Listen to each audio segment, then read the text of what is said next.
noches, bienvenidos nuevamente a su programa Acción Positiva. Jorge Luis Ortega, me siento muy honrado de poder participar con ustedes el día de hoy en este programa de formación ciudadana y educación cívica que llega a ustedes cada uno de los domingos.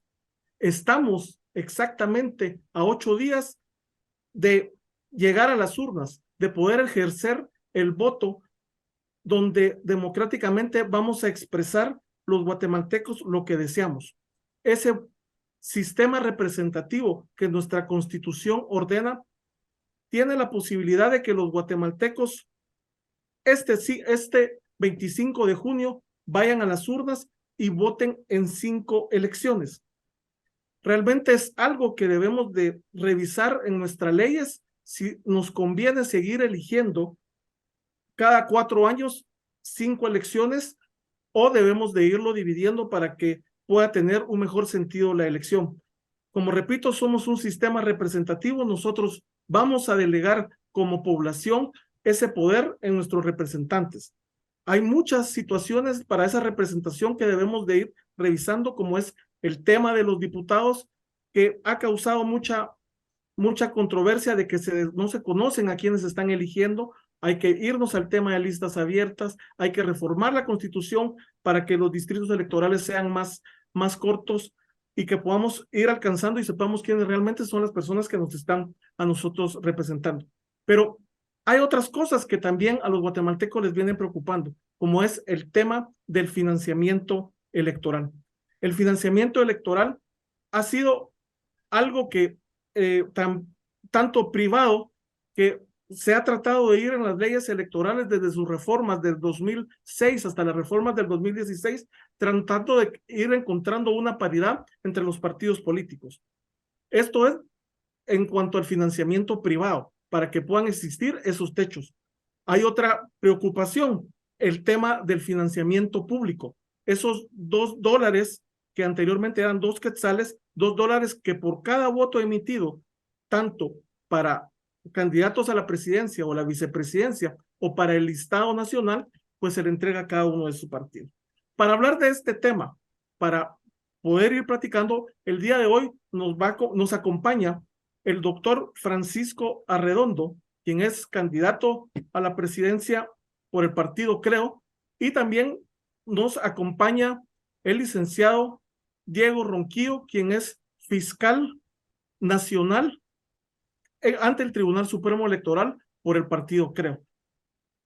El doctor Arredondo, pues ya lo conocen, es nuestro director, es un médico, es una persona, un empresario, es un dirigente empresarial, un dirigente deportivo y es alguien que está con nosotros pues en este programa desde hace mucho tiempo. Diego Ronquillo es un abogado y notario bastante joven, quien pues ha incursionado en la política y que ha venido con nosotros trabajando cada uno de estos temas. Así que muchísimas gracias por participar. Doctora Redondo, buenas noches. Buenas noches, muchas gracias. Aquí, pues, siempre participando como ciudadano, aportando. Diego, muchísimo gusto de saludarlo. Muchas gracias por estar acá. Pues miren, ya el licenciado Ortega nos dio una descripción muy interesante, porque aquí hablando de los financiamientos, ¿no? Porque los financiamientos son un tema tan complicado, pero yo encuentro, Diego, muchísima gente que tiene muchas preguntas y muchas dudas. Por ejemplo, siempre dicen, ¿y por qué tenemos que pagarle $2 por voto a los partidos políticos, Diego? Bienvenido al programa y si nos quieres contar un poquito de dónde se originan esos $2. Claro, ¿qué tal? Qué gusto de saludarles a todos por ahí. Doctor, ¿cómo le va? Qué gusto poder platicar este tema. A Luis Ortega también y a todas las personas que nos escuchan y nos pueden ver. Sí, este tema del financiamiento de los partidos políticos es un tema muy importante que se ha dejado un poquito en el olvido durante este proceso electoral.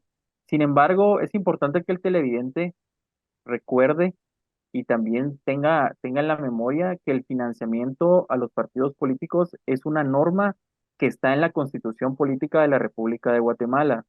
En 1985, los diputados constituyentes establecieron en el artículo 17 de las disposiciones transitorias, me voy a permitir leerlo muy rápido, que los partidos políticos gozarán de financiamiento a partir de las elecciones generales del 3 de noviembre de 1985, lo cual será regulado en la ley electoral y de partidos políticos.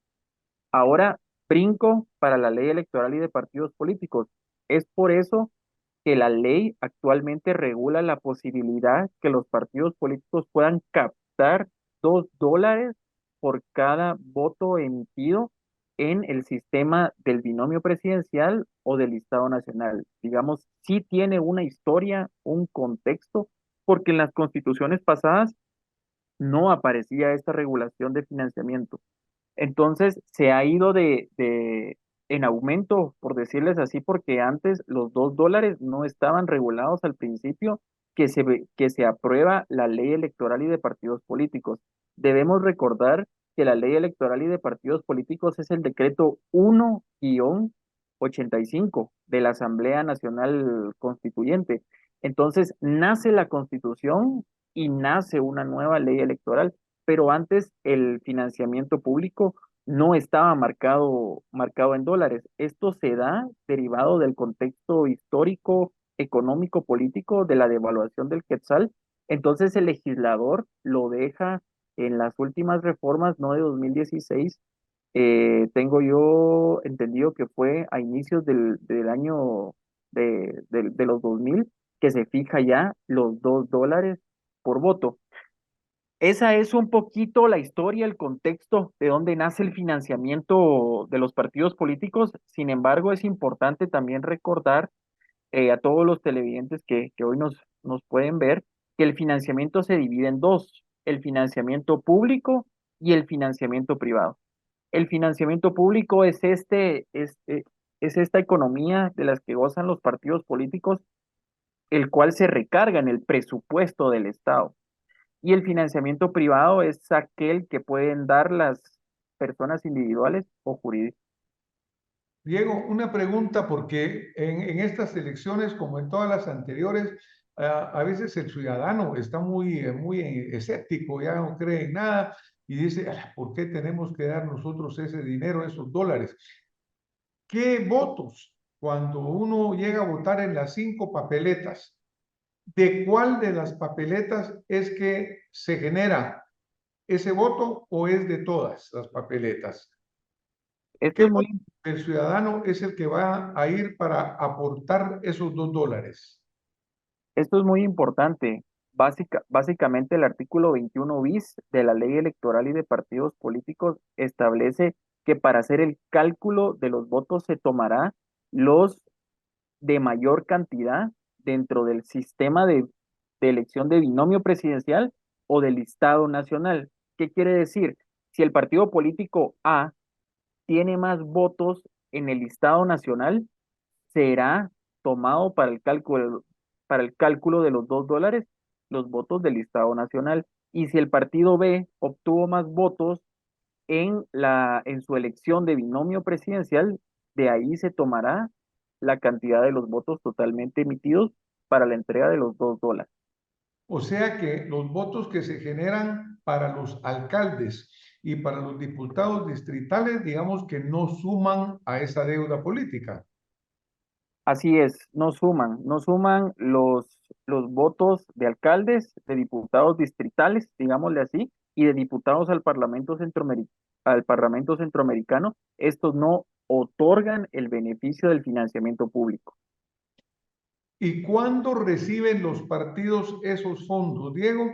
Digamos que la próxima elección es ahorita junio del 2023. Ahí van a ser electos los candidatos a diputados y solo queda pendiente el binomio. ¿Qué tiempo después de la elección reciben los partidos esos fondos? Es importante que entendamos también que para recibir estos fondos, el partido político por lo menos debe ganar una curul en el Congreso de la República. Un partido político que no gane una curul en el Congreso de la República, básicamente se le inicia un proceso de cancelación. Entonces, el dinero se entrega en cuatro cuotas anuales dentro del periodo constitucional. Recordemos que el periodo constitucional en Guatemala es de 4 años y entonces la entrega es de 4 cuotas, una en el primer año, otra en el segundo año, tercer y cuarto año. Vale decir que dentro del cuarto año se supone que es el año del proceso electoral. Los partidos políticos pueden destinar esta cuarta cuota a campaña electoral. Ahora una pregunta, por ejemplo, tú acabas de mencionar ahí de que en este último año que es el proceso electoral, esa cuota puede destinarse a ese propósito, pero ¿y en los años anteriores existe una regulación a qué debe destinarse ese dinero o va a lo que el partido quiera? Claro, en 2016, la reforma de 2016 tuvo de alguna manera nació con el pensamiento que este dinero proveniente de los recursos del Estado o de los tributos de los contribuyentes, los partidos políticos lo utilizaran para fomentar la participación política, para fomentar la formación política del ciudadano. Entonces, el legislador en la reforma de 2016, porque eso no estaba antes de la reforma, estableció que el 100% de ese presupuesto se iba a destinar de la siguiente forma: un 30% para la formación y capacitación de afiliados, un 20% para actividades nacionales y funcionamiento de la sede nacional. Si ustedes ven, es un presupuesto para operativizar la participación y fomentar la misma participación política de los ciudadanos. Entonces, vamos, un 30%, un 20%, como les mencioné, y finalmente un 50% para el pago de funcionamiento y otras actividades del partido en los departamentos y municipios en los que el partido tenga organización vigente. Se estableció esa distribución. O sea que pareciera realmente que el espíritu de la ley en sí está correcto, porque lo que pasa es que el ciudadano lo mira y dice, ay, ¿por qué le estoy dando yo dinero a esos partidos? Pero por la forma como se está describiendo a qué se destina, en realidad está destinado al fortalecimiento institucional de los partidos, lo cual es muy importante, porque nosotros necesitamos partidos que verdaderamente funcionen, sean institucionales, capaciten a sus miembros y podamos tener un mejor proceso democrático. Así lo visualiza, Diego. Sí, sí, doctor. Yo realmente cuando se aprueba esta reforma en el 2016, justamente uno de los pensamientos era para fortalecer las estructuras municipales y departamentales y que verdaderamente tuviéramos partidos políticos descentralizados, partidos políticos con formación y capacitación a nivel municipal y nacional. Pero ¿qué sucedió? Y eso hay que plantearlo muy bien. El primer tropiezo que tuvo este artículo, que tuvo esta reforma, es que para descentralizar el financiamiento público, las organizaciones municipales y departamentales tenían que aperturar cuentas bancarias y el sistema bancario le cierra las puertas a los partidos políticos y desde el 2016 a la presente fecha, el sistema bancario es muy difícil que aperture cuentas a los partidos políticos a nivel municipal y departamental. Esto quiere decir que hay que reanalizar la norma si verdaderamente cumple con esos objetivos. ¿Esa es una norma del Tribunal Supremo Electoral o es una norma constitucional que hay que revisar, Diego? Esa es una norma que está en la ley electoral y de partidos políticos aprobada por el Congreso de la República en 2016. Recordemos que la ley electoral y de partidos políticos tiene un rango o una jerarquía que es la jerarquía de una ley constitucional. Sin embargo, esta puede ser reformada por el Congreso de la República como se hizo en el 2016. Así que el Congreso de la República puede analizar y volver a analizar las reformas. Bueno, pues es interesante porque yo lo estoy viendo desde el punto de vista del ciudadano que hace preguntas, que quiere tener confianza en el proceso democrático. Tú sabes que los partidos políticos se han desprestigiado muchísimo y las explicaciones que estás dando de que se busca descentralizar, institucionalizar, yo creo que es bueno que lo conozca el ciudadano para que no sienta que ese dinero que está saliendo de esos $2 por el voto al binomio presidencial y al Estado Nacional de Diputados no está siendo mal utilizado, sino que se está usando correctamente. ¿A quién le corresponde fiscalizar que esos fondos se están usando correctamente, Diego? En el Tribunal Supremo, bueno, hay determinados mecanismos de control y fiscalización, pero el mayor es la unidad de fiscalización de los partidos políticos, que es una unidad especializada del Tribunal Supremo Electoral. Esta unidad especializada fiscaliza tanto el financiamiento público como el financiamiento privado, rendición de cuentas específicamente. Algo que le molesta muchísimo al ciudadano, Diego, es el hecho de el dinero sucio, esos fondos que están entrando en la política y que sabemos que hace que los funcionarios cuando lleguen a gobernar lleguen pagando favores, tengan compromisos, tengan financistas oscuros. Ahora, ¿cómo puede un ciudadano o cuál es el mecanismo por el cual cualquier candidato al puesto que sea, porque todos tienen que registrar? Si alguien, por ejemplo, quisiera saber quiénes son los financistas que están apoyando mi proyecto político, un ciudadano, ¿cómo puede saberlo? ¿O cómo yo puedo demostrar la transparencia de mi participación? Doctor, tal vez yo solo le agregaría la pregunta para el licenciado Ronquillo, ¿cuánto está permitido a nivel individual poder aportar para apoyar a algún candidato en lo personal si yo quisiera apoyar a alguien? Gracias. Excelente, muy buenas preguntas. Dos preguntas y van las respuestas. Una de ellas es el financiamiento electoral. Esto es muy importante decirlo. La ley electoral y de partidos políticos establece que los partidos políticos tienen la obligación de publicar el listado de sus financistas de campaña en un proceso electoral. Nosotros hemos sido muy enfáticos en solicitarle al Tribunal Supremo Electoral que esta información nosotros la tenemos colgada en la página oficial, por ejemplo, vale la pena decir. Esta información el televidente la puede ver en la página del Tribunal Supremo Electoral, en el apartado de fiscalización de los partidos políticos, ahí puede encontrar el primer mecanismo de control y rendición de cuentas, que es el listado de financistas. Otro de ellos es la declaración jurada, del financista que aporta y que entrega. En esta declaración jurada, que puede ser presentada por un financista, por un candidato o por una persona individual, declara de dónde provienen los fondos o los aportes que él está entregando al partido político. Este es un mecanismo que se implementó de las reformas de 2016. Así que todas las personas, todos los ciudadanos pueden ingresar a las páginas oficiales de los partidos políticos y los partidos políticos tienen la obligación de publicar este listado de financistas. Ahora, Y se cumple, Diego, se cumple que los partidos políticos lo ponen oportunamente esa información.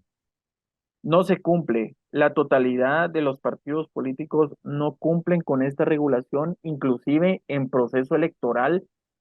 Los partidos políticos están obligados cada 15 días a entregar dos informes, uno de financiamiento público y el otro de financiamiento privado, sobre cómo se ejecuta este mismo financiamiento, a quién se entrega, qué se hace, qué se adquiere, para que el ciudadano pueda ver que efectivamente el financiamiento que recibe el partido político sea, primero, de lícita procedencia. Segundo, que sea invertido en los objetivos que la ley electoral y de partidos políticos permiten. Y tercero, la proveniencia de este recurso, sea público o sea privado. El ciudadano lo puede ver. Nosotros hemos sido siempre abiertamente. Hay otros partidos que el Tribunal Supremo Electoral ya ha iniciado determinados procedimientos administrativos porque no cumplen ni con la obligación de presentar estos informes, ni con la obligación de hacer público el listado de sus financistas y ustedes pueden observarlo metiéndose a la página del Tribunal Supremo Electoral y ahí indica qué partidos políticos no cumplen con esta obligación. Y siguiendo un poco la línea de lo que el doctor le preguntaba, ¿qué sanciones tendrían los partidos políticos al no cumplir con esta disposición de no publicar sus ingresos? Sí, estaba dejando en el tintero la pregunta Sí, sí, del también. techo individual. El techo individual de todo financista, sea persona individual, es del 10% sobre el total del techo de campaña. Recordemos que el techo de campaña es aproximadamente de 36 millones para los partidos políticos. Esto representa que el techo del 10% para la persona individual o jurídica es aproximadamente de 3,5 a 4 millones de quetzales que pueden dar al financiamiento de una campaña. Ahora bien, lo que tú planteabas sobre las sanciones, la ley electoral y de partidos políticos regula determinadas sanciones, las sanciones pecuniarias están en el equivalente a dólares, desde $10,000 hasta $250,000 de los Estados Unidos de América. La amonestación pública o privada, la suspensión o la cancelación del partido político. Porque lo que sí es importante, lo que sí es muy importante, Diego, verdaderamente es de que se le garantice al ciudadano que en las candidaturas que está pensando en apoyar o a la cual piensa darle su voto, no haya financiamientos sucios o haya financiamientos oscuros. Desafortunadamente sabemos que el narcotráfico, que la narcoactividad, que los contratistas de esos que tratan de hacer negocios y dejar comprometidos a los candidatos, están a la orden del día. Pero qué bueno saber de que existe la obligatoriedad de declararlo mensualmente, trimestralmente, y que eso se puede ver por el ciudadano. Porque yo sí creo y estoy convencido que los guatemaltecos tienen el derecho de saber quién está atrás de los candidatos que eventualmente ellos van a apoyar con su voto. El dinero sucio es un cáncer y verdaderamente lo que mata la democracia.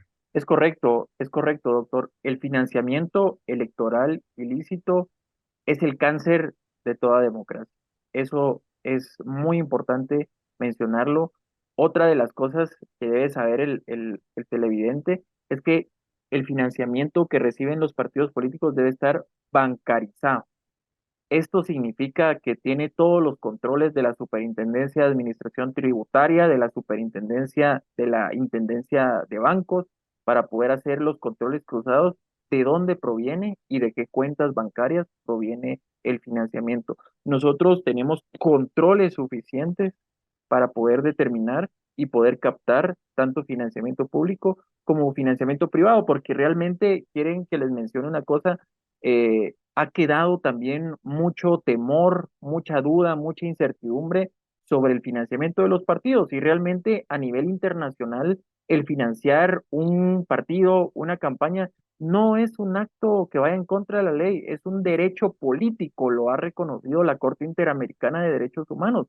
La participación política, el financiamiento político es un derecho que puede catalogarse inclusive como un derecho humano de las personas de participar en la política. Lo que se ha, lo que se ha maniatado, digámoslo así, o satanizado, es el financiamiento que, como usted menciona, doctor, ese financiamiento ilícito que proviene de estructuras ilícitas del Estado y que financian a esos partidos para poder gozar de privilegios. Eso es lo que nosotros tenemos que eliminar y los controles en la ley deben de ir a cabo para poder reducir el financiamiento electoral ilícito.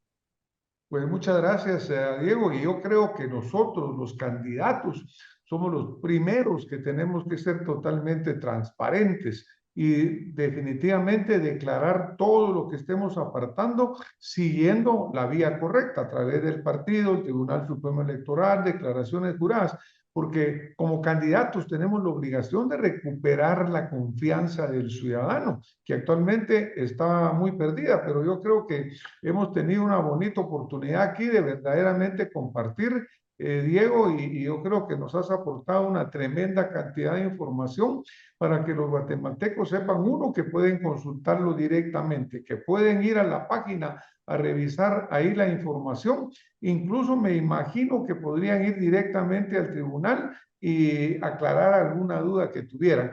Pero repito, los candidatos somos los primeros que tenemos que ser absolutamente transparentes con el apoyo que estemos dando a las campañas. Muchas gracias, licenciado Ortega. Gracias, doctor, ¿no? Y muy importante porque hace algunos días veía yo que usted le pedía a los candidatos que hicieran esa transparencia que usted ya presentó, esa declaración jurada que usted ya le entregó a la población donde indica de dónde está financiando su campaña. Y creo que ese es un acto de transparencia muy importante en función de esa claridad que quieren los guatemaltecos y de eso que la confianza que se quiere recuperar. Pero nadie tampoco hizo eco de esa invitación que usted le hacía a los demás candidatos en función de eso. Yo creo que ha sido una buena decisión presentar esa declaración jurada. Es una lástima que no lo hagan, pero con lo que nos dice el licenciado Diego Ronquillo, yo invito a que todos los ciudadanos se metan a la página del Tribunal Supremo Electoral, que la consulten, que la miren. Es una página abierta al público, Diego, según entiendo, ¿verdad? Así es, correcto. Sin embargo, cabe destacar que la publicidad que ha hecho usted, que hago referencia, es un acto de rendición de cuentas para la ciudadanía de los aportes y el financiamiento que se puede dar, y eso creo yo que deberíamos de obtener de todos los partidos. Sin embargo, sabemos que la información es pública, pero no la dicen, y nosotros hemos sido muy enfáticos en publicarla en nuestra página y también en anuncios. Hemos dicho, pueden revisar a todos los ciudadanos quiénes son los financistas y los aportes que se. Gracias, doctor. Gracias, licenciado Ronquillo. Y yo creo que es precisamente lo que los guatemaltecos quieren, la confianza de poder emitir su voto de una forma segura y saber qué es lo que está pasando con el tema del financiamiento. Muy bien se dijo en este programa que muchas de las inquietudes son esos compromisos que se establecen a través del financiamiento. Vemos ahorita que vienen hasta bandas mexicanas a cerrar las campañas de algunos partidos y no sabemos de dónde provienen esos recursos, y eso preocupa porque preocupa también cómo van a pagar esos compromisos en las municipalidades, en el Congreso y en la Presidencia de la República. La verdad que queda claro la forma en la forma en que se ha venido haciendo y que lo están haciendo. Yo les agradezco mucho su participación, así como a los guatemaltecos el día de hoy habernos escuchado, y los invito a que este 25 de junio ejerzan ese derecho democrático de emitir su voto. Participen y juntos haremos grande Guatemala. Muchísimas gracias y nos vemos la próxima semana con más acción positiva. Muchísimas gracias. Buenas noches.